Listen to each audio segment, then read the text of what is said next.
Welcome to the 420 Somewhere podcast. I'm your host, 420. Let's get the smoke sesh started.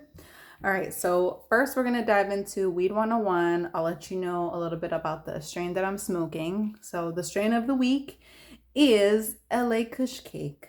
Good old LA Kush Cake.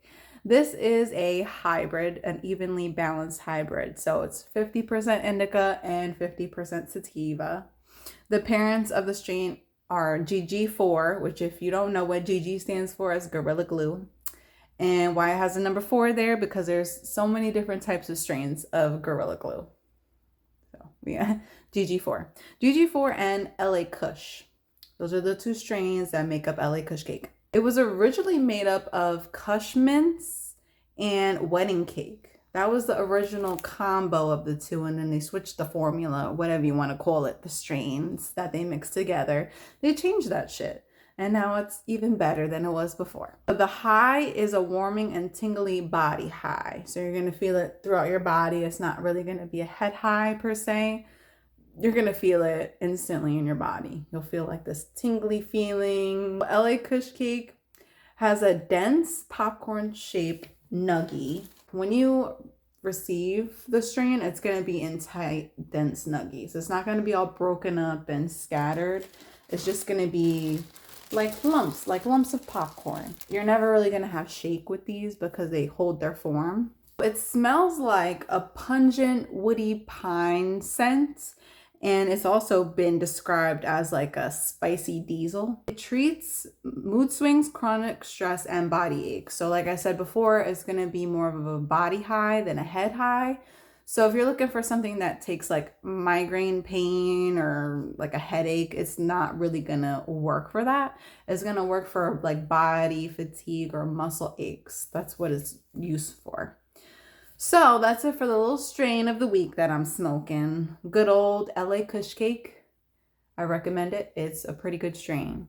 So now the interesting topics, because 9 times out of 10 people don't really care about the strain of the week, but I always start off with it because why not? It's called 420 Somewhere podcast. You can't just not have weed in there. So anyways, we're moving on to my next segment called Sex 101. And the topic for this one is going to be monogamy versus polyamory. A big hitter topic nowadays, because in this generation, I can see more couples leaning towards the polyamory side of things and not really monogamy. So we're going to go into a deep dive on what each of these are. So what is monogamy? If you don't know, monogamy refers to the practice of having only one partner throughout your whole relationship or marriage, like if you're married to one person. That's what monogamy is. So essentially, if you're seeking relations outside of the relationship, it is considered cheating in a monogamous relationship. That is not okay. There's no pass. There's no anything that is labeled as cheating. If you're in a monogamous relationship and you're seeking attention elsewhere or seeking sex or seeking any intimacy, it's cheating. Just letting you know that's monogamy for you. So now that we got monogamy all straightened up, now we're going to go into polygamy. Polygamy is usually when a man has multiple wives. And I didn't realize that there's a term for men having multiple wives, and then there's a term for women having multiple husbands. And that term is called polyandry.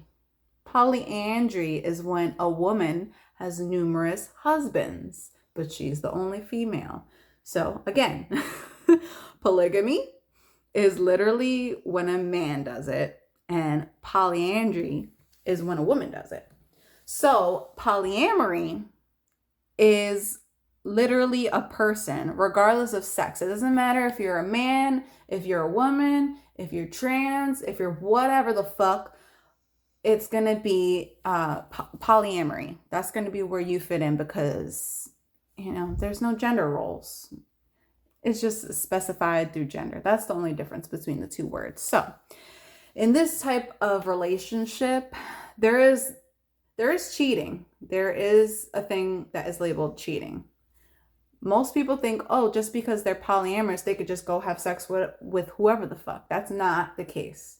There are rules and there are boundaries and there are limitations set up for these types of relationships. It's not like you could just do whatever the fuck you want and have an open relationship and the partner not care. I mean, some setups are like that, but most of them are not, because you don't want to mess up with people's sexual health or the lack of trust. You don't want to break that. So with polyamory, you always have to remember to set rules, because if you're just like, we could just have sex with whoever, it can become real messy real quick, especially when there's like feelings involved. Like you're in a committed relationship with someone and they're giving you the opportunity to be polyamorous and explore. But with polyamory comes trust, comes telling the truth. You have to have that communication where you don't need to go into specifics, but you need to tell your partner that you're seeing someone or how serious the relationship is with that said person, especially if they're your primary mate. What lifestyle is the best choice? That's my next question. So, what lifestyle just depends on the type of person you are, the person your partner is, and then the people that you wish to seek.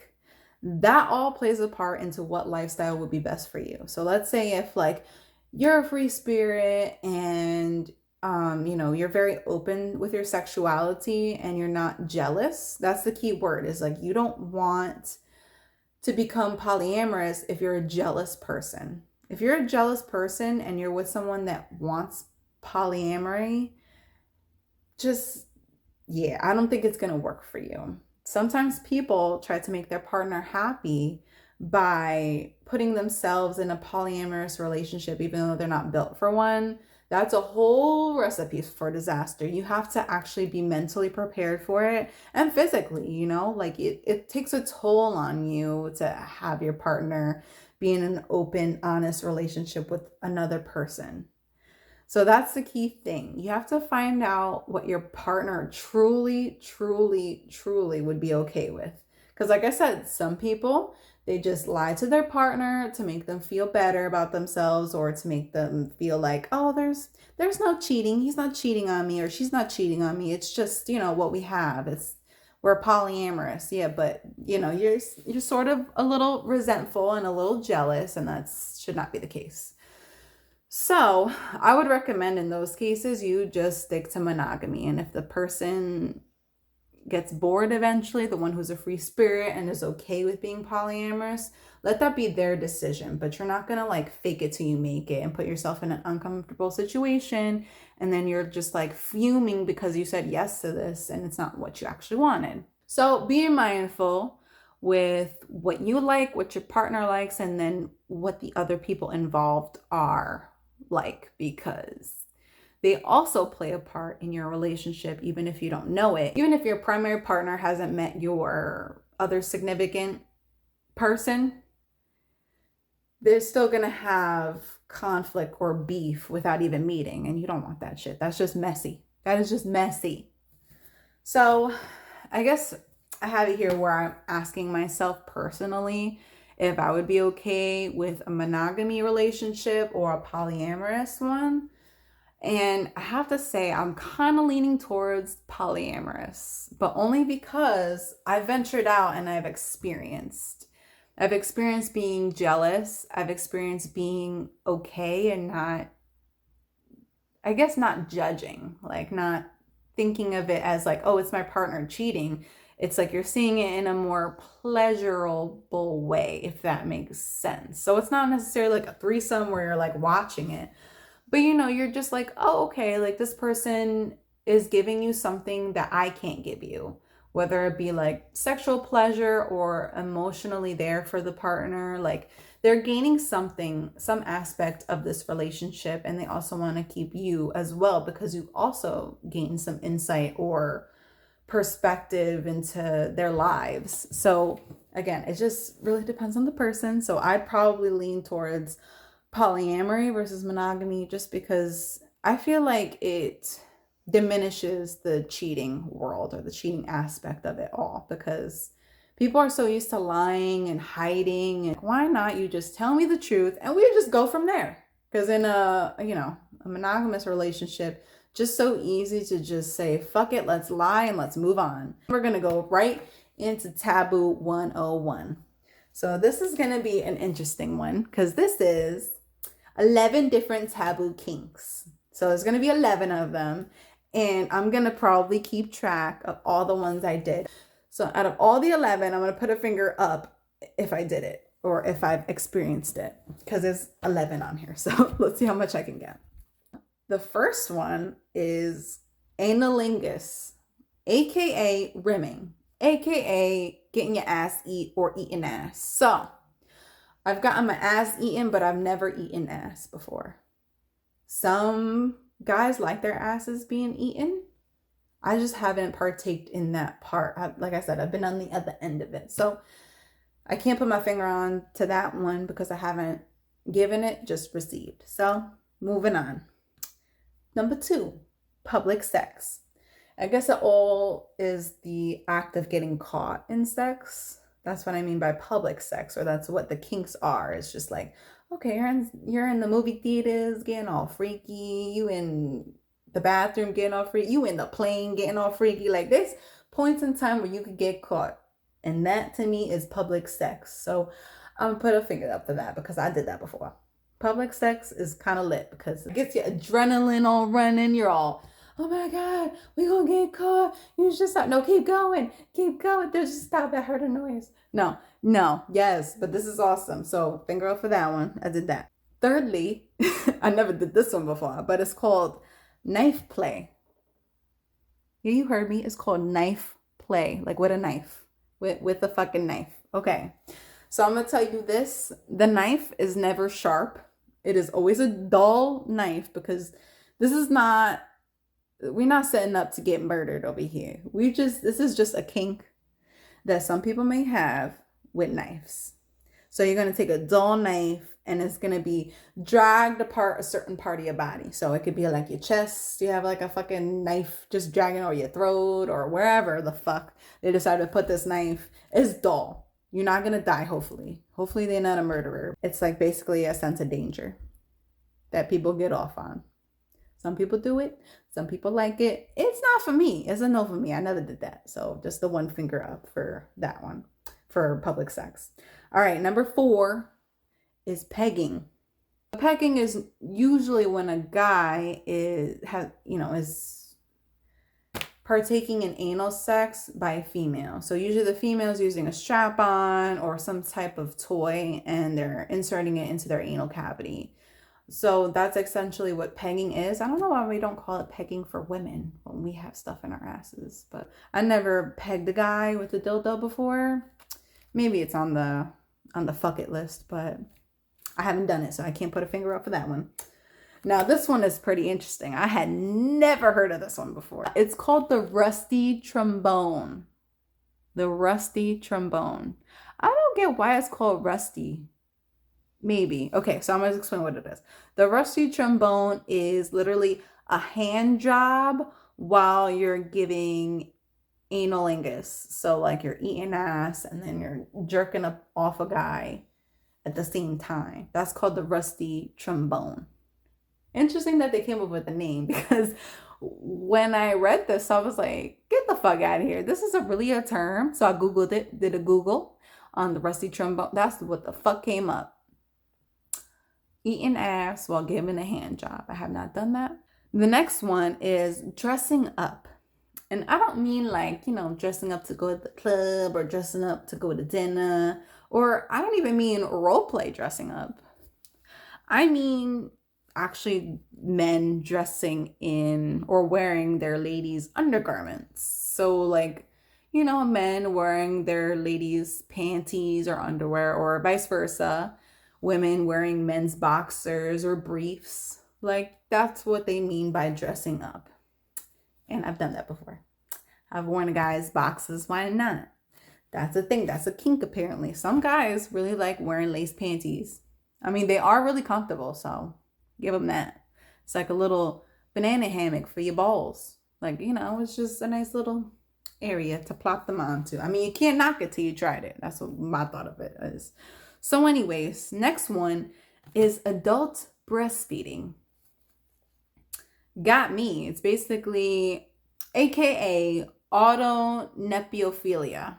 So that's pretty much the baby syndrome. So where you're acting like a baby, that's pretty much where it coincides with the adult breastfeeding, is you want to feel like a baby.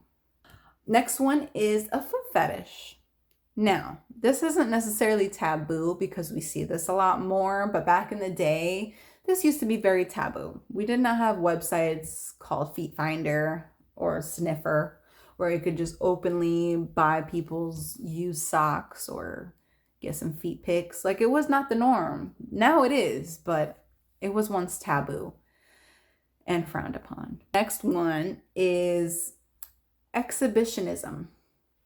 It literally explains it as it says, exhibitionism. So it's basically you having sex in a public display. And there's a big difference between public sex, because public sex is like, you guys are starting out when it's just you and the other person, and you guys are like watching out for people to come, because you know as soon as someone comes, you guys are going to stop or something. Like, you guys are not going to keep going. That's public sex. But for this one, this is like when you have an audience of people. So let's say you're at like a sex party and it's like you and your significant other are performing the act of sex in front of everybody, and everyone's just watching you like you're a goldfish in a bowl. You know, you're just like, oh, everyone's watching. That's pretty much what it is. So you could be having sex in a public area, but everyone is intended to watch. That's what exhibitionism is. When you're having sex in front of people, for the people. All right, next one is urolagnia. That is AKA, also known as pee play. Yeah, you heard me. Fucking pee. Fucking piss, bro. This, I was reading all the different types of ways you could do. You could pee on people. You can have someone piss on you, and then you could also pee inside of someone.